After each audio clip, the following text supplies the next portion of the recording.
Hunger is incredible. Energy is incredible. But we also have to ask the question, what makes people fail? Who here in this room has ever failed to achieve what you really want in life? A goal, a dream, a desire. Raise your hand, say I. Again, if you don't raise your hand, you lie about other shit too, don't you? Come on. We've all failed.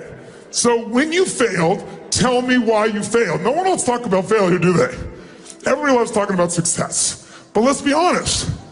When you fail to achieve your goal, why? Or if it wasn't you, how many have had other people fail you? Let me see show of hands, say I. So now we got all the victims, perfect. So here's my question. When you failed to achieve your goal, why did you fail? Tell me. What's that? You quit too soon. Very nice, that's an honest answer. Give a hand, that's great. Give a hand for that, please, come on. Someone else, why'd you fail? Didn't take action, got distracted. Fear. Come on, what else? Didn't have the right people. People said didn't have the right leader, sir. Right? Come on, what else? Didn't have the money, didn't have the capital. Didn't have the technology. Didn't have the contacts. What's that? Making excuses, which all this is. Isn't it? By the way, I've done this. Who's done this? Who's made excuses like this to yourself? Let me see your hands. The first time I ever asked this question was when I spoke at TED, many, many moons ago. It was when it was really tiny here in Northern California. And they got up and told me, you have 18 minutes. In my shortest seminar, by the way, the reason I'm somewhat stressed, I want to add so much value to you today, and I got less than 3 hours. And I walk in the room and your energy's low. I'm like, I really want to serve you. I didn't come here to do a frickin' speech. I don't do that. I came here because I love this man. I came here because this community is going to create 1.9 million jobs in the next 4 years. Pretty amazing. We're living in a time that's crazy, isn't it? Living in a time where we are, in America, we're the economy everybody looks at. Our feeble economy is what people are looking at and wanting. That's how bad it is in the world.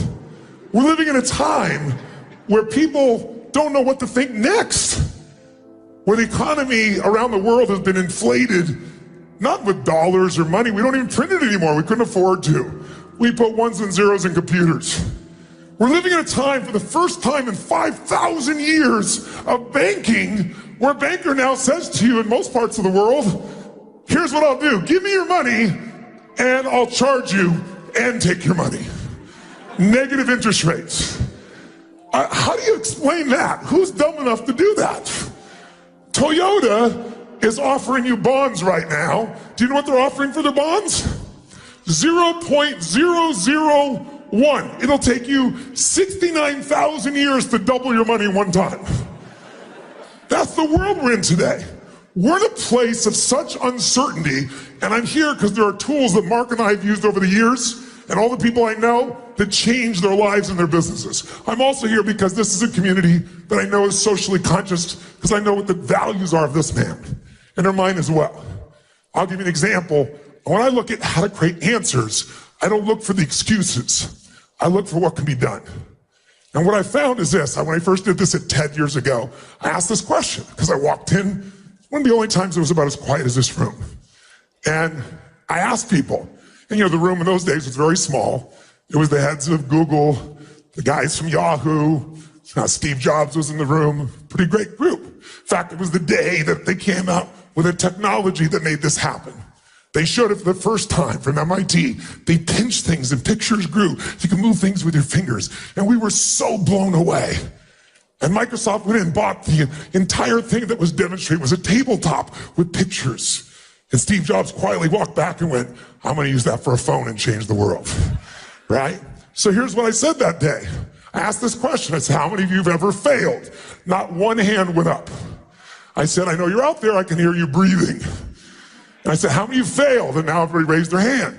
And I said, when you failed, why'd you fail? And I heard some of the same things I heard here. What were the things people said? Didn't have enough time. Didn't have enough capital. Didn't have the right technology. Didn't have the right contacts. right? Didn't have the right people. Didn't have all these things. And in the voice in the darkness, because it's a very dark room, I heard this voice say, didn't have enough Supreme Court justices. And I looked out, it was Al Gore. Vice President Al Gore there. And everybody started clapping, right, like crazy.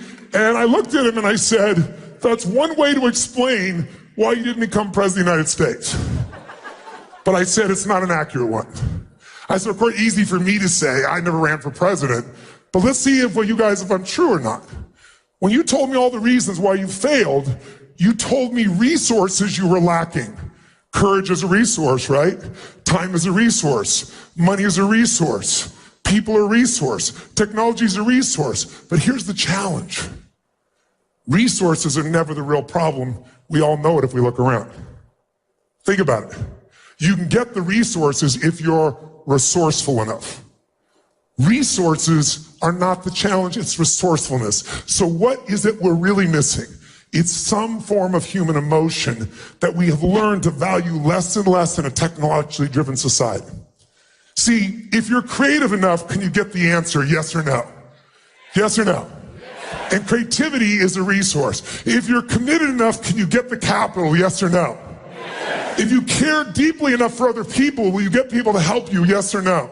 Yes. Are the answers there if you're resourceful enough, yes or no?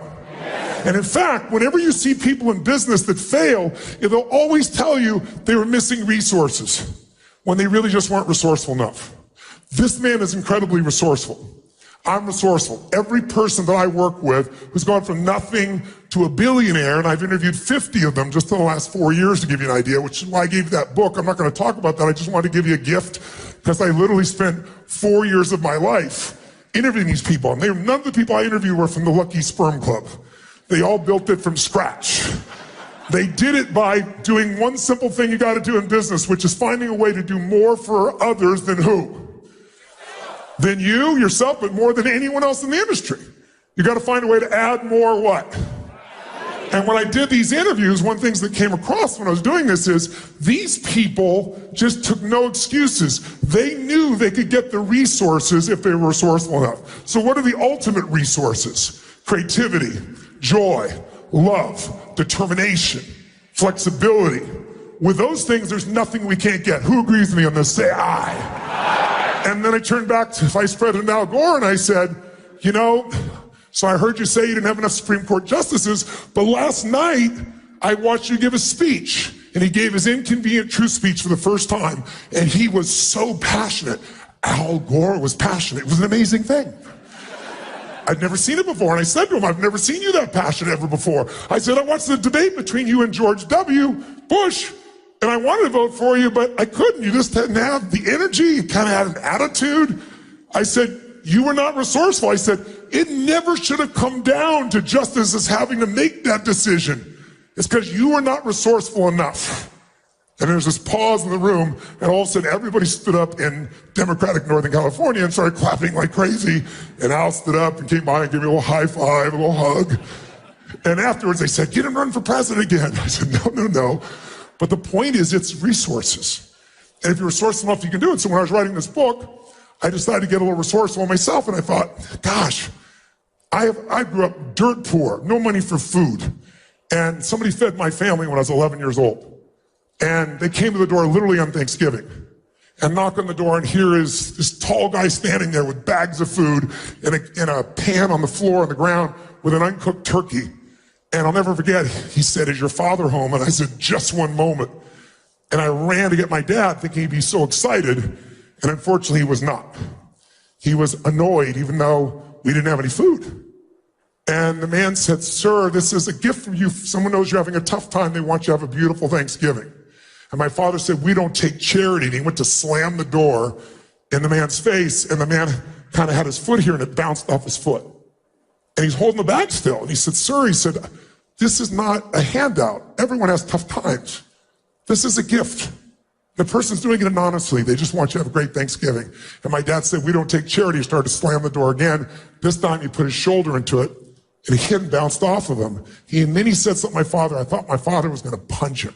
He said to my father, don't let your family, and he points straight at me, don't let them suffer because of your ego. Oh, I thought there was going to be a fight. My dad gave him a scowl, took the groceries, threw them on the table, slammed the door, never said thank you. And that day impacted me. It's why I'm here right now. Because that day, I had to figure out a question in my mind, which is, how can my father be so angry about someone helping? And how come I was so happy? And the reason is, right now as you're listening to me, in every moment of your life, you're making 3 decisions. You might want to jot them down and see if it's true, right now. The first decision you're making is, what are you going to focus on? Because whatever we focus on, we feel. And most of us let the world control our focus. You know, people say we're in the information age. We're not in the information age. The information age died a long time ago. We're drowning in information. We're starving for wisdom, aren't we? And so the bottom line is, you look around and I see my father, and what did he focus on? He focused on the fact that he had not provided food for his family. How would that make you feel if you knew you had failed at that level? You can get, he was beating himself up. I focused on the fact there was food. What a concept. I was so excited. He focused on he had not provided it. The second question we ask every moment of our life is, what does this mean? Is this the end or the beginning? Is this person dissing you? Is this person attacking you? Is this person challenging you? Is this person loving you? Is this person coaching you? Whichever meaning you make is going to determine your emotion. Am I here to pump you up and motivate you? Am I here to serve you? Am I here to offer you some pieces you can make some decisions from that could be life-changing if you want them to? You get to decide. But whatever you decide is going to be your experience today and every day of your life. And most of us don't make these decisions consciously. We've got a conditioned response based on our past. So for most of us, the future is pretty much going to be like our past. We might make more money, we might do better in business, but we run into the same problems over and over again. How many can relate in some way inside here? Raise your hand if you can. Say I. My dad said the question, what does this mean? I know what it meant to him because he said it out loud over and over again to all of us. I knew he focused didn't have the food, that he didn't provide it because he said, I failed my family. I am a failure. There's no food for my family. There couldn't be a bigger failure. And the bottom line is, out of that experience, he made the third decision, what I want to do. And what he decided to do was leave our family shortly thereafter, which at the time was the most painful experience I thought of my life. But it turned out, you know, your worst experience of life can become your best if you decide to use it. And for me, I said, my God, there's food. But the big thing that changed my life was the meaning. And the meaning was strangers care. That's the meaning I pulled out of it. My father always said, no one gives a damn about anybody else. And I had plenty of evidence in the way we lived our life and the people around us. You know, there wasn't anybody coming to help before that, ever. And we were always in a challenged place.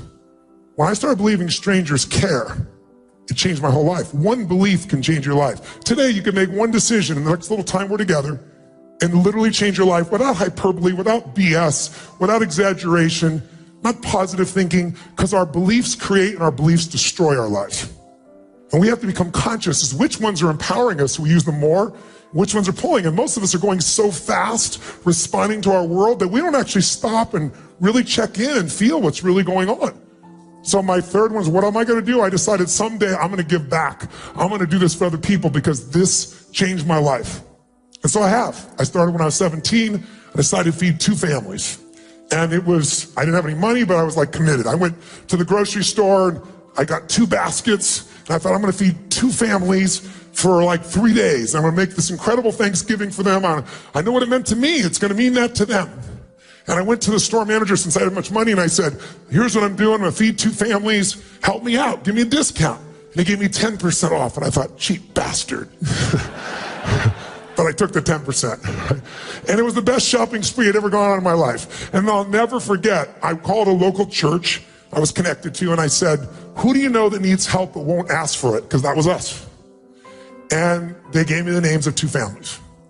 And I'll never forget, I went to the first family and it shaped everything in my life. Because I borrowed an old van from a friend of mine. I didn't know how to drive a stick shift, so that was a very interesting drive. And I went and took the groceries, and I pulled up to the first house, and I wrote a note, and I'd done it before I got there, and I said, this is just a gift from a friend. Have a beautiful Thanksgiving, and just know that you're deeply loved. Everyone has tough times, and if you can, someday do well enough to do this for one other family and pay it forward. I put love a friend. I didn't say who I was. And they had someone else write it in Spanish in the back, just in case they didn't speak English, which was really helpful, because when I got there, they didn't speak English. And this woman about this tall opens the door, and she sees me holding these two things. I wore t-shirts and jeans, because I wasn't going to be the giver, because I remember that insulted my dad. So I just made sure that it was just like, I'm the delivery boy. And this woman screamed, and she grabbed my neck and she pulled me down and started kissing the side of my face. And I was like, no, no, delivery man, delivery man. She goes, no, no, no, no. And I couldn't understand. And then she finally says, gift God, gift God. Gift from God. And so I started getting a little teared. I was like, no, delivery guy. And so I kind of motioned where I put these groceries, and I'll never forget. She motioned me in, and as she did, she had 4 children, and one hit one leg, one hit the other. They were starving for love and attention, and they were really starving for food too. And when they saw this, they were so excited, and it just lifted my soul. And so much so that then they followed me back out to get to the truck, to the van, and I got some more bags. When they saw the pumpkin pie, it was over.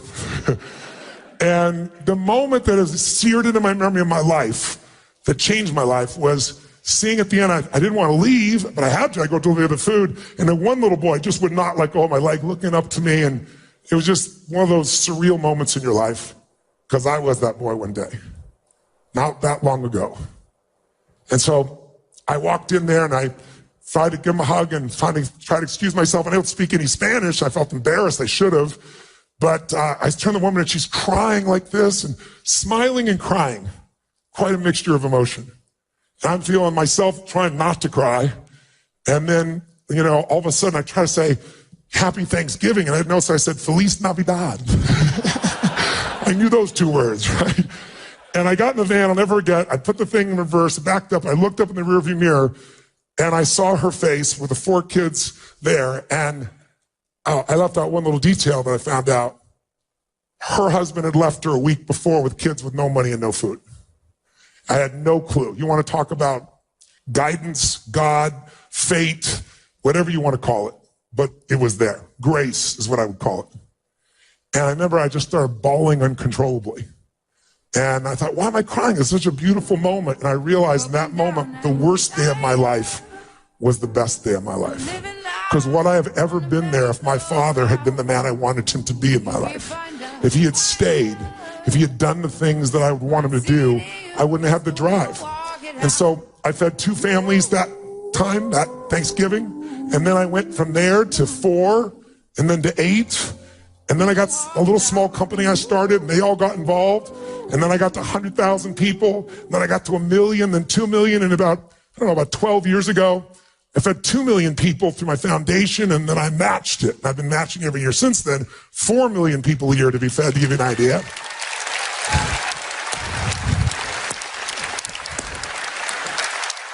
And then, when I read this, when I was writing this book, I got really resourceful. These guys are multi-billionaires. I'm moving in that direction, which is an incredible privilege, and I'm doing this good work, but I got to step up my game, because while we're watching these guys make billions, we're also in a world where the rich are getting richer and the poor are getting poorer. And it isn't right. And we all have something we can do about it. And people like you are the ones that will do that. If we succeed, we have more we can give. If that becomes our ethic, our way of being. And so the bottom line is, I thought, you know what? How many people have I fed in my lifetime? And at that point, I'd fed 42 million people over the course of my life. And I thought, what if I did that in 1 year? And I got resourceful. And I found out how to do 50 million people. And then I got more inspired, and I fed 100 million people last year. So the real reason I'm here is the other reason is I'd like to call to you to do so well that you can do well for others. And if you won't give a dime out of a dollar, I can promise you won't give 100 million out of 1 billion. This guy did it when he had nothing. I've done it when I had nothing. That's why I'm doing it now, doing well. That's really wonderful. And I was here in San Francisco, and I just happened to see somebody here. I was reading the newspaper, and I was here earlier this year. I was doing some business, and I saw that a group of nuns, a group of sisters from Notre Dame, were getting kicked out. They're feeding the homeless, and they're about to become homeless. In one of the richest communities in the world here, San Francisco, with a tech community, and I couldn't believe that no one was doing anything. So I went and met these sisters and said, let me negotiate with your landlord. I don't think he wants to be hated by all humans. And I met Kevin Fagan over here from San Francisco Chronicle, and I asked him, how do I get these nuns? He introduced me to them, and I sat down with him, and I went and negotiated with this man. Everything's negotiable. And there was great leverage. Do you want to die? You want everybody to hate you? And so I worked it out. So my intention was work it out, give him $50,000 so he wouldn't raise their rent, keep him in, and then I promised them I'd get him out within the year and help them find a new place. But I got so inspired, the nuns started looking for a place, and I was going to help them lease it. But they started looking to buy a place. It's like, how are you going to buy a place? You have no money. They said, we are praying to God that someone will show up and buy it for us. I'm thinking, shit. So I bought them a place. They have their own place. So I thought, shit, I don't even live in San Francisco. What am I doing it here? But if you're resourceful, you do what's right wherever you are.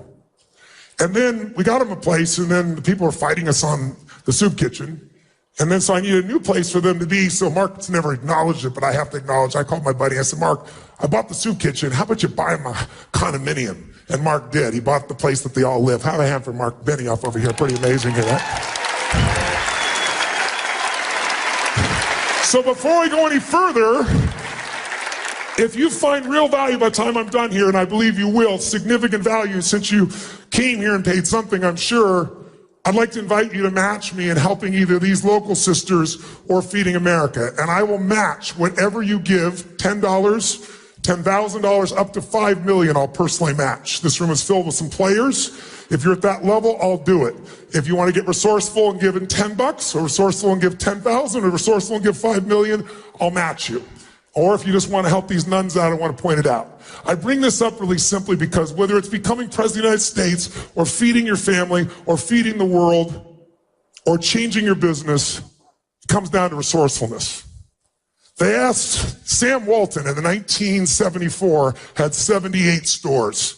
And if you read the Wall Street Journal, and if you read a bunch of the reviews done by the financial community, they all said in that year, sell. Does anybody know why they said sell? Sell Walmart in 1974. 78 stores. Why were they going to sell them? Because they said he's out of what? The R word. What is it? What? Resources. He has no more resources. He has no more cash. He has no more capability. And plus, who else is going to want to buy this cheap shit except this crappy little parts of the South? No one's going to want this anywhere else. And at that time, who were the biggest retailers in the world? Remember? Sears and Kmart. What happened to Kmart? Bankrupt. Look at this number of stores. 1,300, 851. The combined market value of Sears and Kmart was 65 times Walmart. Where's Walmart today, ladies and gentlemen?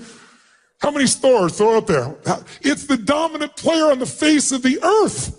Today, you got 11,000 stores and $500 billion in sales. $1,000 investment back then, if you didn't listen to these people and you never put another dime in, it would be worth $25 million today.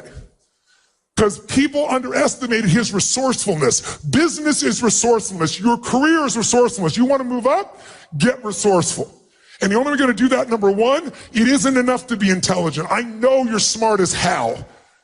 But sometimes being so smart puts an ego on us and makes us not maximize our resources. Who's with me on this? Raise your hand, say I. And I'm here one to say, listen, if you lose your hunger, if you're willing to settle for less than you can be or do or create or share, then you're selling yourself short and you're going to make your life have not the juice it deserves.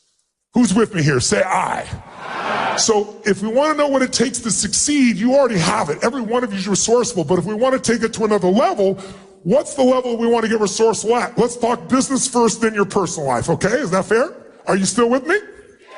Great. By the way, if you think about this, if you want to know what it takes to succeed in business, if you own your own business, how many are small business here where there's an owner in the room? Raise your hand if you're an owner of a business. Awesome. How many are kind of a medium-sized business here? How many are enterprise size? Let me see a shout out. Enterprise size businesses. How many have no idea what size your business is or you're too tired to raise your freaking hand? Thank you very much. So whatever your business size or capacity is, if we want to know what it takes to grow a business, all you got to look is the most successful businesses, or you could go back to Peter Drucker. Peter Drucker said it 30 years ago. He said all business is two functions, innovation and marketing. Innovation and marketing employs everyone else. You can't have accounting without a company that isn't constantly innovating and marketing. So let's write down what those are, because it's also true in your career. If you want to move up within a company or grow your company, you've got to innovate and market. What is innovation? It means finding a way to do more for others than whom? Anyone else. If you become the dominant force to do more for others than anyone else, it's probably you begin to realize business is a spiritual game. Because what does every religion in the world talk about? Every great philosophy of meditation talk about? Treat thy neighbor like thy, love thy neighbor like thy, and yet how many people really do it? If you're innovating, you're looking for new ways to make life better. And the way to do that, if you want to jot down one thought that'll change the game that most high-intention quality business owners fail to do at small businesses and medium and certainly at enterprise, is they forget. They start falling in love with their products and services. That is death in the world of constant change. You have to fall in love with your clients. This guy over here, and I'm blowing smoke, it may sound like to you, but I love Mark. I love him dearly. I've known him all these years. And you must have great respect for him or you wouldn't be in this room. We've all benefited from what he's created, that vision made from decisions. But this man is nothing but innovation. It is, in my opinion, Forbes. How do you win most innovative company 5 years in a row for a half decade straight? You do it because he's not falling in love with his products. He's always wanted to change the product. He doesn't give a damn the product. He cares about you. He's thinking constantly about how can I make life better for you. He just got traveling before he got here to 8 different cities. He works around the clock. He's so excited he's going to do another 8 cities right afterwards because he wants to know, what do you want? This entire company that dominates its industry is driven by that concept of innovation. You don't fall in love. And don't fall in love with your job. Fall in love with somebody you want to serve within that company, those clients. Because if you do that, you'll move up within the company as well. If there's no limit to what you can do if you add more what? Add more what? Come on, guys, add more what? I know you're starting to drip down into that state. Nothing wrong with it, but let's get in our bodies. Because I know you intellectually, but most of us know the truth intellectually, but we don't do it. People know what they do, they don't do what they know. Because you got to get it where it's activated. So innovation, that's what innovation's about. But if you innovate like crazy, that's not enough. You still got to be an effective marketer. In fact, who's ever seen someone who has an inferior product or service to your own and they've had bigger revenue, sales, impact? Raise your hand. How many have seen this? How many have been annoyed by this? Say I. And why? Because they either innovated more and you were wrong, they were a better product, but very often they were a better marketer. Does the best product or service always win? Yes or no? No. The best marketed product will work at first, but if it's going to be sustained, it has to be the best product and the best marketing.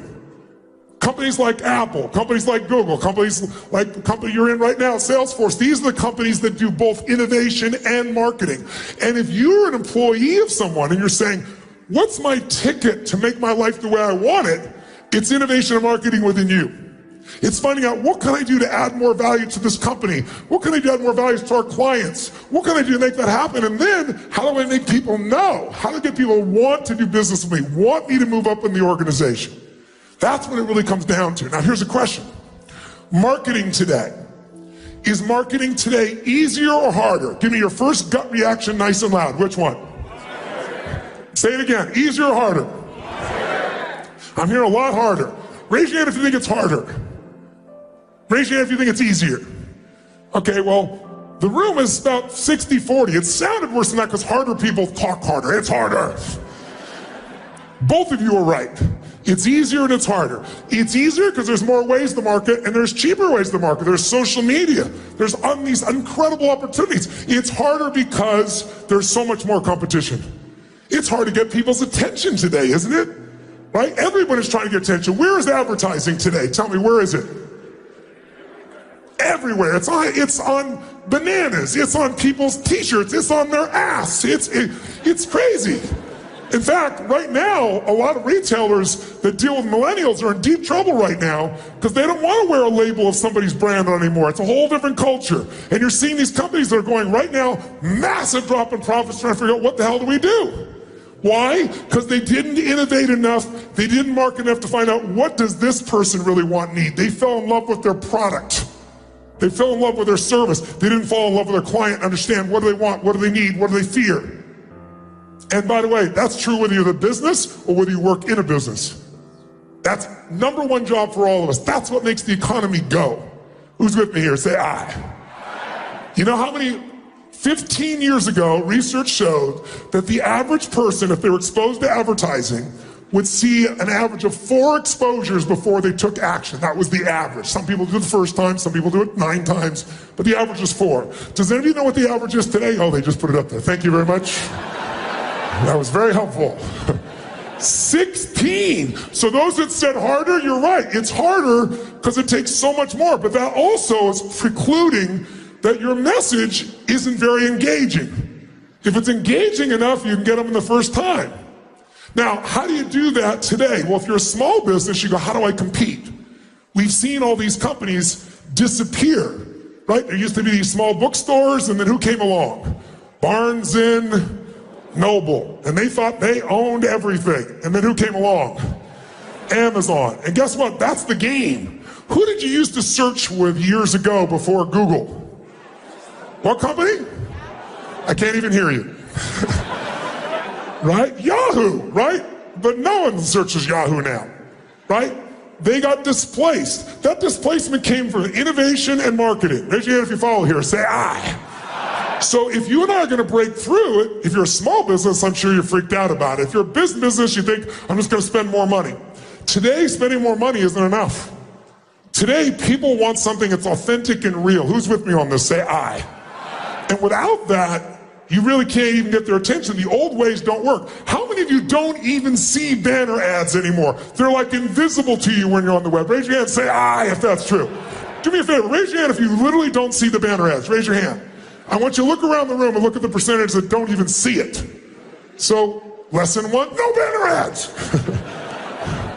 What you have to do today is find a way to add more value even in your marketing. Where your marketing is providing value, where you're providing information, insights, where you become a trusted resource. This organization is a great marketing organization, and the way they market is they don't just send you a bunch of stuff and say, buy it. They put on conventions like this and say, let's bring the very best that exists, let's bring whoever we can. Let's do whatever we can to make sure these customers' lives are better.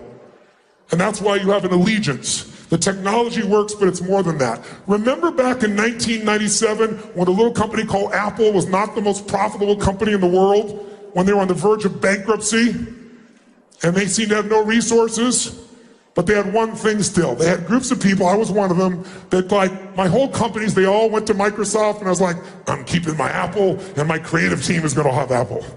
And we stuck, even though there was no software, it was terrible. But they created something different. Watch this, no disrespect, just you give me the real feeling. I'm gonna say a company name, you make a sound you associate to that company. Make the sound, don't hesitate, from the gut. Microsoft. Microsoft. Apple. Apple. That's the difference. There's billions and billions of dollar difference in those little emotional differences that you can hear in a voice. Think about the difference in what's there. So having the ability to create a raving fan client, not a satisfied customer. Satisfied customers go away, raving fans stay. And so the component that I want you to look at though is what will really create that. Now, big companies will try and do still major advertising. In fact, I got a phone call a couple of years ago, right before the Super Bowl, and it was a group from Nike, and they said, we want to do a commercial, and we'd like you to star in this commercial. And I said, listen, I'm the wrong guy. I love your product. And I said, for years I did frickin' infomercials. I didn't want to do infomercials, just no way to get my message out. So then you're in between spray on hair and fake diamonds and stuff. And I said, I hated it, but it got me the President of the United States as a client. It got me Serena Williams as a client. It got me Hugh Jackman as a client. It got me Steve Wynn as a client because people got exposed to my actual products that they bought, and it made a difference in their life. So I said, I don't really want this, but I'm doing this, and I sure as heck don't want to do a commercial. And I said, I love, great shoes, great everything. They go, no, this is really special. They said, Kobe Bryant has created a new shoe. It's the most incredible shoe. And I'm thinking, bullshit, bullshit, bullshit. Right? What's the difference between Nike and Adidas? Marketing. Isn't it true? What is really the difference in those shoes? Nothing. You just have to learn to brand, just do it, or you learn to brand, I don't even know Adidas. That ought to show you why Nike's doing better, right, for some people, right? It's no difference. But they said, listen, hear us out. We're going to do a commercial. You're going to love this. Because the commercial is going to be where Kobe's going to pretend to be you. And then he's going to be coaching the most successful people in the world. And he said, you'll be one of them, you'll be sitting there, but we're going to also have, we'll have Serena Williams there, and we're going to have Kanye West, and we're going to have Richard Branson. I said, Richard's one of my friends. I said, Serena's one of my friends and clients. I know Kanye. If I call them now, they're going to tell me you're going to be in the commercial. And they said, if you are, they will. So I called Richard. We're supposed to have a meeting like 2 weeks there in London. I said, are you really going to come film this? He goes, if you are. I go, great, we have the meeting in LA. I'm in for it, right? So we do this little commercial. What the hell is that? And that made them sell a lot of shoes in their mind because all they understood is something that makes no sense. Did anybody see anything about shoes that made any sense in this? No, because the marketing was, can you imagine how much it cost to put all those people in a room and do this little endorsement? That was a huge sum of money. Those are some of the biggest players on earth. And they got the return because people don't buy products. They buy emotions. They buy identities. If you buy a Volkswagen, you're buying a different identity than if you're buying a Ferrari. And people buy Volkswagens think people buy Ferraris are absolutely stupid. And people buy Ferraris think people buy Volkswagen go, what's wrong with them? Because we all identify things, and branding is that identity. So today, though, you can do this with almost no money. You're a small business or even a big business. It's about using your brain to brand differently. There's some of you remember the Chilean miners. Do you remember the Chilean miners that were stuck underground for 70 days, whatever it was? How many remember that story? You should, because it was all over the world. And when they were about to get out, somebody really smart figured something out. We don't want to spend that kind of money. We can get a bigger impact than that right away if we're just a little bit creative, if we're a little resourceful, remember? And so a little company called Oakley said, what's going to happen when those people come out and they've been underground for 2.5 months? They're going to be blinded by the light. So they flew one of their guys with 32 pairs of glasses, which cost them about $2,000, and that's probably whatever, not even $2,000. And they got $500 million of advertising. That picture was on every major newspaper, every TV pieces around the world. That's the difference between being resourceful as a marketer or just going and spend a ton of money and hoping you can still be part of that old order. How many follow? Say aye. Now, you might say, but Tony, our company, we sell data, or we sell something else. We don't sell something emotional. People don't buy for emotion. You're wrong. They still buy an identity. Right? Not bad. Harry Potter, they're opening a brand new Harry Potter that they're going to do down in Universal Studios. And people have been waiting for years. And of course, Universal had a budget. I apologize, I don't remember the number, but it was a gigantic marketing budget. But fortunately, the person running marketing was much more resourceful. So you know what she did? She decided she was going to spend not $1 on advertising, not a penny. She wasn't going to make even a commercial to go on the web. She called the 12 largest bloggers in the world who are experts and followed on Harry Potter. She said at midnight, send them a special invitation. There's only 12 of you. If you're late by 1 second, you're off the call. We're going to give you a special insight to what's coming. She spent an hour on the phone telling them the story of what was going to happen. And within 24 hours, more than 250 million people around the world knew everything about what that park was and didn't spend a penny because she was resourceful. Don't tell me you don't have the resources. If you don't, it's because you're low energy. It's because you're so frickin' smart, you're in your own way. You're getting your brain being smart. You're staying in your head. I tell people, stay in your head, you're dead. It's the heart where you'll find the breakthrough. Who's with me on this? Say aye. And that's also true whether you're a company or whether you're an individual and a company wants to move up, because I know some of you is like, well, that's great for the company. What about me? This is really about you in the end. How you can be more resourceful to innovate, bring more value. If you brought that to Universal, do you think that woman's going to move up in that company? Do you think people in that company are going to want her to be a top executive? There is no limit. The only limit to our impact is our creativity and caring. If you care enough and you're creative enough, there is no limit. But most of us allow our mind to get in the way and we get caught up. Or we just do what we've been doing and we do it a little bit better. But that's not going to make you feel alive. It's not going to feel joy in your life. Now, here's a question. Is it possible that the breakthrough you're looking for, by the way, how many came here looking for breakthroughs for your business or within your career? Raise your hand if that's one of the main reasons you came here besides to party, because you kept me all up out last night. I know you were out partying like crazy. How many came here for some breakthroughs? Raise your hand, say aye. Aye. Great. Breakthroughs are sometimes counterintuitive. Sometimes it's the littlest thing they'll do it. I want to get you to think about this in this business because you could make breakthroughs that no one thought of because they're looking for the big thing. If you're a tech person, if you're a salesperson, we all think a certain way based on the way we've been conditioned and trained. But if you think outside the 9 dots, if you do what everybody else does, you do a little bit better, you have a little advantage. But if you do what no one else does, you have a gigantic advantage.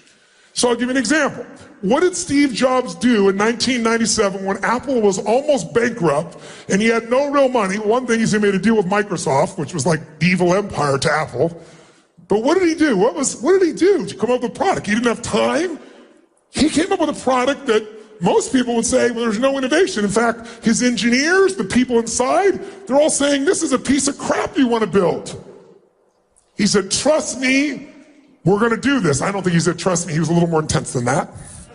Right? He said, this is what we're going to do. Don't question me, I think is what he actually said. You probably know what he said. You were good buddies back then. And so what happened? I know what had happened because one of my dear friends said to me one day, we're talking about computers for some reason, I don't know why, but he says, my grandmother wants a computer for the first time.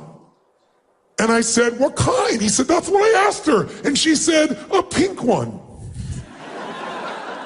You remember what happened with the old iMac? Do you guys remember that breakthrough? That's what kept the company alive. And all it was what color were computers before that? What color were they? Throw up beige, weren't they? Right? And all of a sudden, all he did was come out and bring color. That was massive innovation. Now, how much creativity, how much money did that shit cost? That's what we're talking about when I talk about being innovative. You want to think outside of it. I'll ask you a question. Where were you in 1999? Where were you living? What were you doing for a living? Were you partying like it was 1999? Who remembers where you were in 1999? Okay, now that you're there, stay there for a moment. 1999, answer this question for me. If in 1999, what was the dominant computer company in the world? Who was it? Quick. Microsoft controlled what? 98% of all computers through their software. 98%, that's a fairly large market share, right? Now, at that time, Bill Gates had a really beautiful vision, brilliant vision. He wanted to get rid of all those Britannica encyclopedias, and he wanted to create this online resource that would allow you to be able to know all the knowledge of humanity for everyone anytime. And he had a budget that was virtually unlimited, and some of the smartest people literally in the world that worked at Microsoft. Is it true, yes or no? Smartest people, unlimited money. That's called unlimited resources. Now, his competition was a group of people working as volunteers. All volunteers, no money, no background, no experience, no infrastructure, and supposedly not as smart because they certainly weren't paid that kind of money to be smart. If I asked you in 1999, who would you bet on? Be honest, if you had to put a large sum of money, Microsoft with all the resources or a little group of volunteers called Wikipedia, who would you have bet on? Tell the truth, nice and loud, go. That's right, and you would have lost heavily. And the reason I tell you that is really simple. When we talk about innovation, when we talk about breakthroughs, sometimes the littlest thing is the biggest thing. The littlest thing. By the way, being first is not enough anymore either. You can be first, and then Apple comes along and takes it from you afterwards, right? Being first is not it. There was a company called Vimeo that was first in the marketplace doing what now most of you think YouTube does. In fact, if you looked at it back then, we saw Vimeo and you saw YouTube, 2-year difference between them.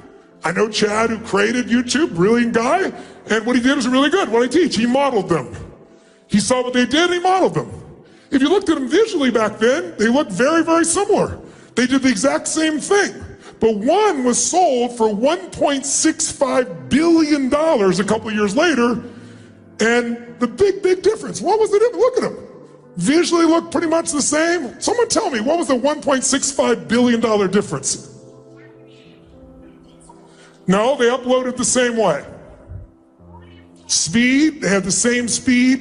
In fact, Vimeo was a little bit faster. They had a little bit more efficiency in the beginning. Somebody just said it. You must know the story, sir. There were, look it up, put it up on the screen there. There was 1 share button versus 9 share buttons on YouTube. Somebody said, the more you ask and you shall what? Receive. If we ask enough times, they'll share. But when people share, you get that geometric multiplied effect that we all understand now. That difference is the difference between 2 large companies, one of which is kind of nice, but is dwarfed by YouTube, and the other which went on to become the basis of where most people put their time and their energy for a lot of people for creation.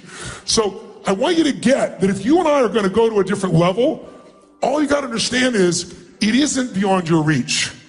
It's beyond your reach if you're low energy. It's beyond your reach if you're unresourceful. It's beyond your reach if your ego tells you you're so smart. We need to put our smarts aside and use them with enough emotion and connection to say, how can I add more value? That's where the game really changes. Who's with me on this? Say I. Now, so that comes down to then how do we really make sure that we succeed? Then how do we get this resourcefulness in our companies? How do we do it within ourselves? Let's start with the companies. The most challenging thing in the world today is a term. You know, in business, we always have these terms, they become buzzwords, we hear them so much. But the reason they start out is because they're usually true. And that buzzword is engagement, right? I know Mark is obsessed with engagement. I'm obsessed with engagement. When I walked up here, I'm running up here, they wanted me to run from back there, it's hot as hell, and I'm looking around and nobody's engaged. What the hell? And so I know I can't serve you if we don't become engaged together. I can't do that if I just hear and talk to you or talk at you. So that's why I asked you, and I really thank you for participating, and I want to keep that energy going because we've gone long enough that you've begun to go back into your learning trance. And you're being very kind and participating. I'm really grateful for it. But the higher the energy, the more you retain. Who's with me here? Say I. Let's talk about engagement. What the hell is engagement? Engagement is where everything grows. What's our job in business? Our job is to add more what?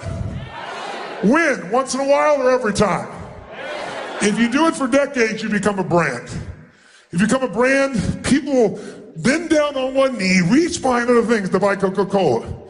Even though very often when you do studies, and they've done in the past, some of their competing brands seem to have a better taste test result. People don't give a shit, give me the Coke. Because it gives them certainty, because it becomes part of their identity, right? So our job is to engage people. And if we look at engagement, involvement, passion, connection, massive focus on how to do more for the client than anybody else, how are we doing that? How are we doing? Well, most of us pat ourselves on the back, but throw up the statistics. This is scary and crazy, and it shows you why economies around the world are where they are right now. According to the Gallup poll, which was done in 142 countries, intensive, 13% of employees worldwide are truly engaged at work, meaning they're passionately connected to the sense of mission, the value, and when they're at work, they're trying to maximize their time for the benefit of that mission. That means, by the way, 87% are not engaged. Now, it's better in the United States. We're better than anywhere else in the world. We have the highest engagement, a whole 29%. Think about that. That means 71% of US workers are disengaged. That's pretty crazy. Does that make you crazy? And I know it's true. You know, when I went on this last book tour, I did 110 interviews. It's crazy, the most I'd ever done. And so I was going all around, and I won't mention the companies, but I was going to all these media companies, and I walked into these buildings. I got 31 companies.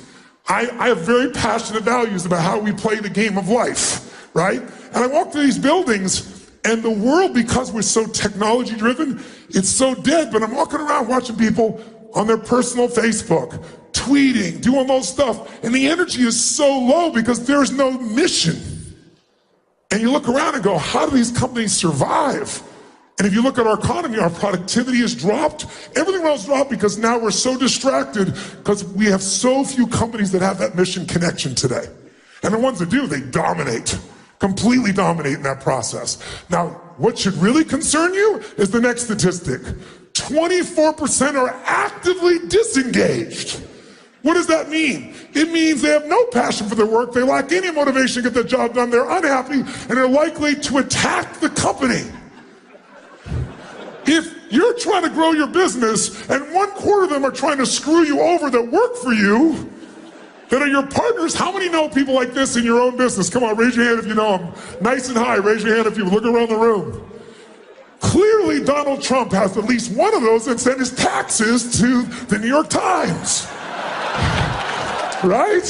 Somebody was actively disengaged at the Trump organization, sent his tax returns, and kind of gave him a whole nother challenge for him to deal with once again, in case he didn't have enough before this. That's how bad it is. Now here's what's great. The companies that do have engagement have an unbelievable competitive advantage. You name, what are some of the companies that have the most engaged employees? Instead of me telling you, you tell me. Oh, they're already putting it out there. Thank you so much. Your timing is wonderful. We put Salesforce. Do they have you engaged, yes or no? What other company gets a convention of 100,000 people to come and spend time for days, throws the best parties with you two, gives you the best technology, and you want to come back? How many have come back here more than once to this Dreamforce? Let me see your hands. That's called engagement. But the employees at Salesforce engaged. Because Mark started out with a vision from the very beginning. We're both into contribution. In the very beginning, he said, Tony, we'll do this 1-1-1 plan that now Google uses, right? 1% of our stock, 1% of our profits, 1% of our time. I'm sure he'll go over the newest statistics in his talk tomorrow, so I won't say a word and steal that from his company, his ideas, but I'm impressed, and I'm sure you will be too. Google, Starbucks, Zappos, you name it. Tony Robbins, somebody, but that's the slide of Tony Robbins. Okay, I'll get that. They're trying to put us with Salesforce. We're not in that realm. Not yet anyway. So the point is, what these companies have is an advantage. Here are the statistics that he showed. Throw them up there real quick for us if you would. One of the things you see immediately when you look at these companies, they're 20% higher profitability on average, 10% higher customer ratings, 28% less theft, 48% fewer safety incidents. I'll tell you what else they found. Nearly 2 times greater satisfaction at work, 1.7 to be exact. And they're 3 times more likely to stay. How important is that to a company's sustainability? Right? Today, the average cost, if you lose a sales executive, it costs you $1 million in business. It'll take 12 months before you are back to the same level to replace that person. All because you didn't fully engage. So how do we get people to engage? We get them to engage, because think about this. How can you get us to engage if you're not fully engaged? And how many of us have been guilty of getting overwhelmed, stressed, frustrated, whatever, and not being fully engaged? Who's been there before? Even in this room of engaged people, raise your hand and say, I. So if we, the hungry, driven ones, can let this happen to ourselves, you can know what's happening with everybody else that's not as driven as you are in this area. So it is a challenge, to say the least. How do we solve that challenge? Well, you can't move someone if you're not moved. You can't touch someone if you're not touched. And that's why what we're here to do today, I want to talk about in a few moments, may be the most important thing of all. And that is making sure that you are fully engaged in a way that produces the maximum results that you want. So rather than me tell you, if I tell you to be me telling you, here's what I want you to do. Stand up just for a second, real fast. Stand up, shake your body out, shake it out just for a second, shake it out, and put yourself in a group of 3 people as fast as you can. If you got a notebook with you, you're welcome to do it, but go grab 3 people real fast. And one of you grab a notebook or a phone or an iPad or something. And what I like to do, all 3 of you raise your right index finger towards the ceiling in your group. All 3 of you. Okay? Point to the leader of your group now.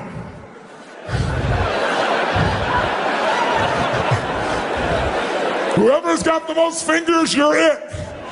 If you all pointed at yourselves, we know a little bit about your group. Okay? So here's what I want you to do. I want you, in fact, just sit down first for just a moment. Now you know who your group is. In a moment, you're going to jump back up with your group. I want you to write down the answer to a question. Throw it up on the screen for me, the questions, real quick. I want you to write down an honest answer as to how engaged are you to your maximum capability. How would you rate your level of engagement with the people you lead and manage on a scale from 1 to 10? 10 is absolutely off the charts, mind-boggling, they blow your mind. 1 is that I got a dead group of people, right? And what do you need to improve? What do you need to improve to increase that engagement? Instead of me telling you, you tell me. You tell each other. And the third question is, what specifically do you need to do to engage your people at a different level? What could you do? Because we're going to share this, because then you get some ideas from the other 2 people as well. And finally, what do you do a less than adequate job engaging What could you do better with that person? In other words, think of someone you're not good at engaging. If you're good at engaging everybody, how many have a problem child? Someone who does not maximize their resources within your team. Raise your hand if you got somebody like that. Good. Then I want you to write down that person and ask yourself, instead of they're screwed up, what could I do? Where am I not engaging? How could I engage them more? So 5 quick questions, and then I'm going to put you with your team. Body out, shake it out, wake it up. Give me your score. How many of you were a perfect 10 in your engagement as a leader? Raise your hand. Okay. 1 liar. Good, very nice. How many were a 9? Raise your hand if you gave yourself a 9. Who was an 8? Okay, now I want you to look. 90% of this room, maybe 95, is below an 8 on a 0 to 10 scale. By your judgment, not mine. I'm not so judgmental of you as you are. And if you're below an 8, how could you possibly maximize your resources? Much less enjoy yourself, because, listen, when you don't give your all, I remember I got a chance to interview Coach John Wooden. Anybody remember who John Wooden is? Greatest basketball coach in history of the world, college basketball.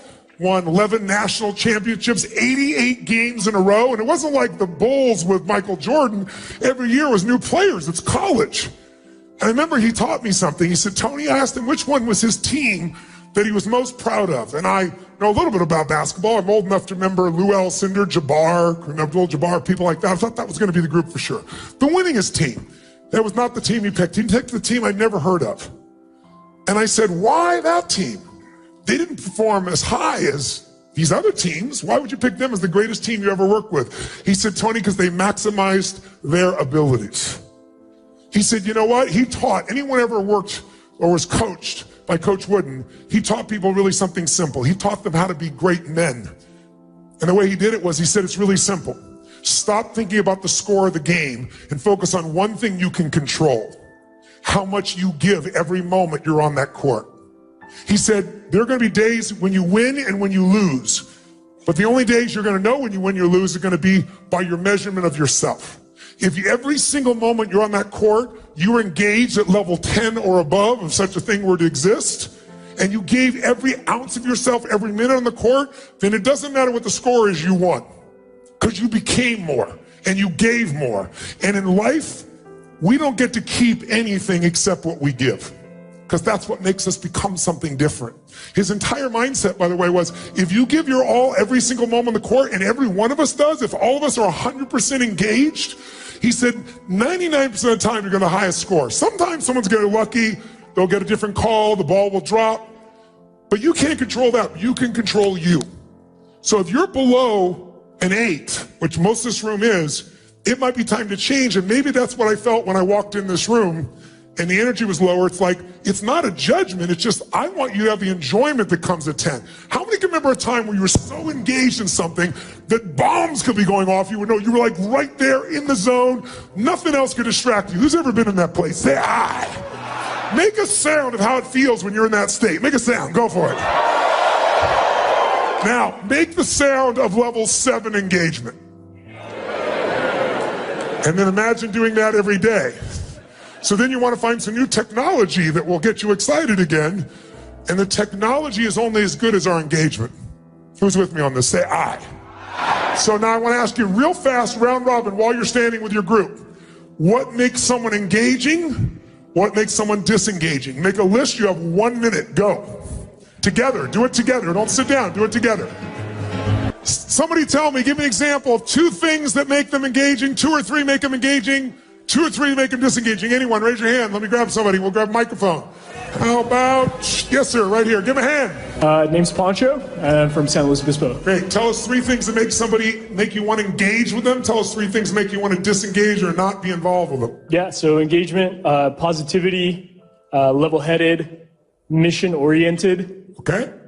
Disengaging, unappreciative, grumpy, and unjust. Very nice. Give him a hand. Very nice. Somebody right. Tell us 3 things that make people engaging. Tell us 3 things that make you not want to engage with them or disengage. Empathy, drive, and positivity. Okay. Disengage would be lazy, mean, and somebody that has the worst case scenario attitude. Very nice. Give her a hand. Give her a hand. Tell us. And we came up with three things for someone to be engaging would be drive, positivity, and openness. Great. Disengaging would be victim, low energy, and a me, not we attitude. Give her a hand. Thank you very much. Let's see what you do inside yourself to turn on engagement or turn it off. Now, human emotion is energy in motion. That means if you want to change how you feel, you can do it by how you move. If you try to do it with your head, you can go in circles, can't you? Rationalize, go in the nut. So I want you to try something real fast. We're going to do a real simple exercise. I want you to discover how you can change your own engagement and your own interaction with people by seeing what you do in your body when you go to engage someone. And I'm going to give you some deliberate scenarios. We're going to do three real fast. Number one, when I say now, I'm going to ask you to introduce yourself to as many people as possible as you can in 2 minutes. When you do that, I want you to introduce yourself to people you don't know, but I want you to do it from a different emotional state. I want you to do it as if you think this is the stupidest exercise in the world and it's a waste of your time.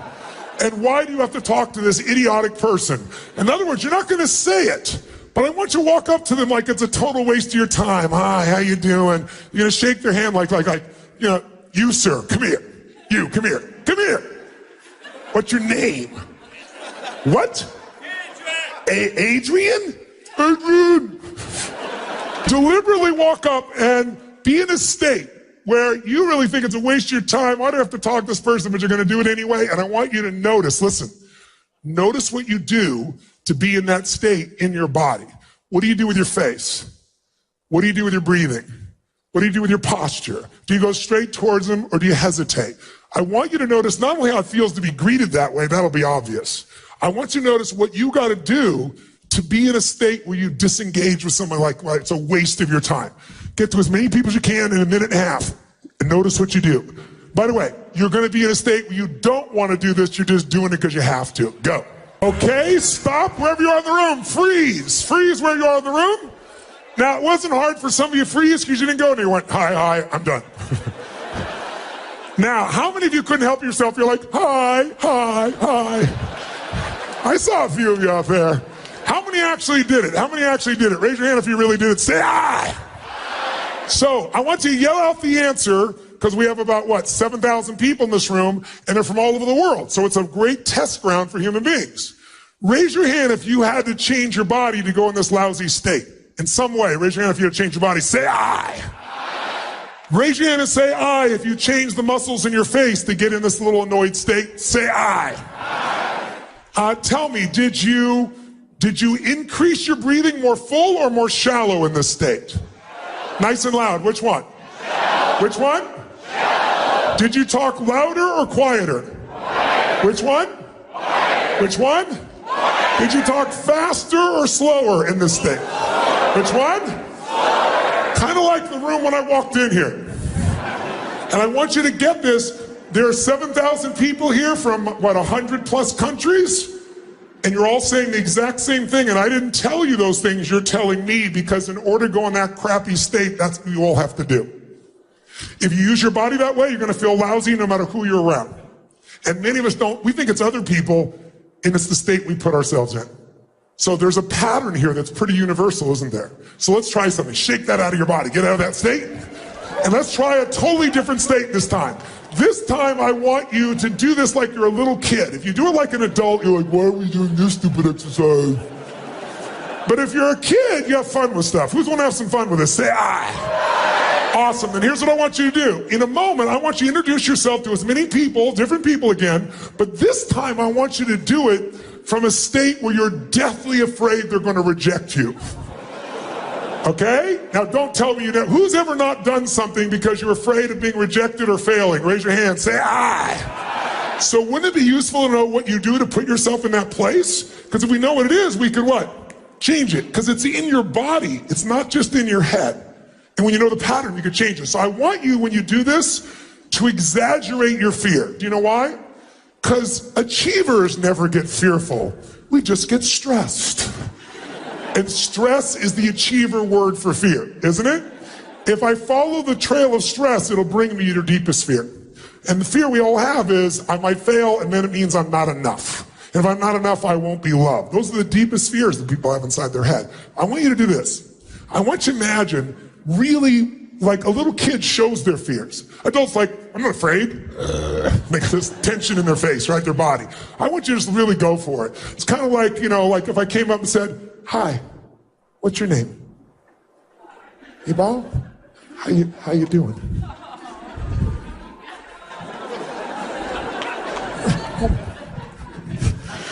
Give her a hand. It's Evolve, ladies and gentlemen. Give her a hand. Kind of like, how many of you in this room have ever watched, like, let's say the Olympics, the Winter Olympics on television, and you're sitting in your chair and you're watching someone skiing or snowboarding as you're sitting to yourself and you're doing this. Who knows what I'm talking about here? Say aye. I want you to exaggerate so you see what you're doing on a more subtle level. Just 1 minute, as many people as you can, but like a little kid, you're deathly afraid. And I want you to see, what do you do different with your face, your shoulders, your breath, your voice, the way you shake hands? And let's see if it's different or the same as when you're really annoyed. I think you're gonna find it's quite different. Ready? Go. Shake your body out. Get out of that state. Question. Did you use your body the same or different than when you're pissed off and annoyed? Which one? Yes. Raise your hand if you change the muscles in your face in a very different way than when you're annoyed. Raise your hand, say aye. Did you talk louder or quieter than when you're pissed off? Faster or slower? Yes. Did you go straight for him or hesitate? Did you breathe more full or even more shallow than when you're annoyed? Which one? Can you hear everyone saying the same thing? What are the chances of 7,000 people from 100 countries without direction saying they're feeling the exact same thing in their body when they're feeling the emotion? It's because we're all unique, but when you use your body one way, you're gonna be pissed off. Use another way, you're gonna be feeling fearful. And how fast can we change how we feel then if all we gotta do is change our movement? How fast? Like that. Let's take one more. Shake your body out, okay? This time, how many of you own your own business? Let me see your hands. How many of you are leaders of the business? Raise your hand. Okay, how many of you are parents? Raise your hand. How many of you have a relationship, check this out, a relationship with a human, Then this shit's gonna work for you.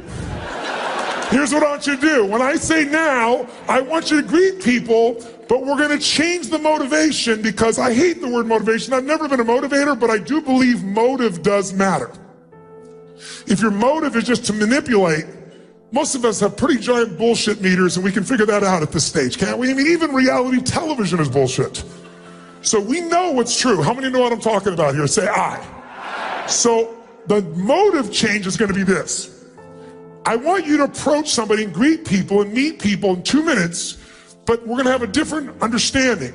If this person does not like you in the first 3 to 5 seconds of meeting you, if they don't like you in the first 3 to 5 seconds of meeting you, they are not gonna do business with you, and your children are not gonna eat next week. Or just in case you don't have kids, we'll do it this way. If they don't like you in the first 3 to 5 seconds, then everyone you care about dies like pigs in hell. If it was that important, I bet you use your body and face differently, wouldn't you? So, by the way, when you go to do this, I'm talking full tilt like it really is true. And let's see if you use your face, your voice, and your body differently. Ready? Go. If that felt better, say aye. Say aye. Question, did you use more of your body or less of your body? More muscles in your face or less? More voice, louder voice or quieter? Faster or slower than the other two we did? Did you hesitate or go straight for them? Did you touch them? Did it feel good? Why? You should have seen who I touched. No. Because emotion is created by motion. In other words, listen to me. If you use more of the gifts your Creator has given you, you will experience the gifts you think you're looking for somewhere. Everything you want to feel is already inside you, my friends.